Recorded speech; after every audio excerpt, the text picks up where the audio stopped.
relativity first. There's a very beautiful and easy way of describing what it is. Here's Albert Einstein. Einstein was a genius because he thought very simply, often in pictures, about how the world works. And what fascinated him back in the early 20th century, so in 1905 or so, was a result from a Scottish physicist called James Clerk Maxwell, who predicted, although he didn't know it really at the time, but he predicted that light travels at the same speed no matter how you look at it. So it's a bit of an odd thing to predict that. Essentially, what I'm saying is if I fly to that spotlight now at the speed of light, or let's say 75% the speed of light, and go flying towards that light, the light will hit me in the face at the speed of light.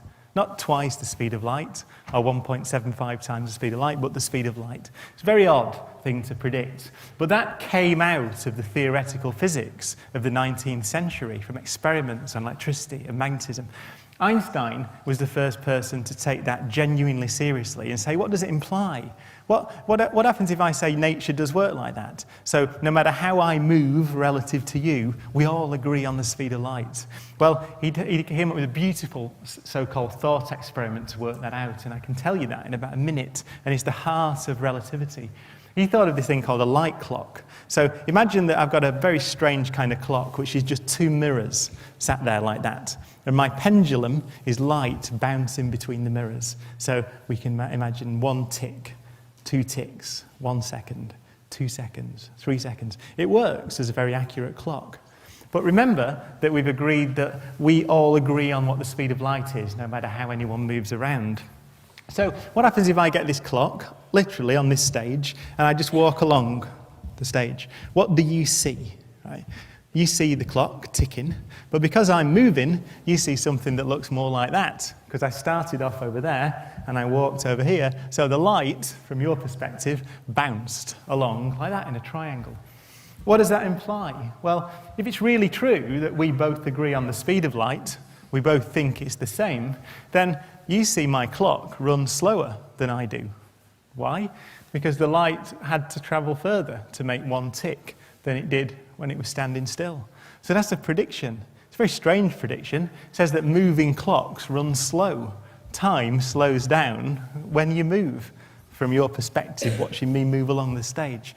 That turns out to be right. It turns out to be true. And in fact, the factor by which it slows down, which is given by this little equation here, you can work out using Pythagoras. And the reason I show the equation is because you might just be able to see, if you know the square of the hypotenuse is equal to the sum of the squares of the other two sides, you know that, you might just be able to see that, the squares and the square roots and things in here. When you just work it out, that's the answer you get. That's fascinating because that equation is built into the satellite navigation system.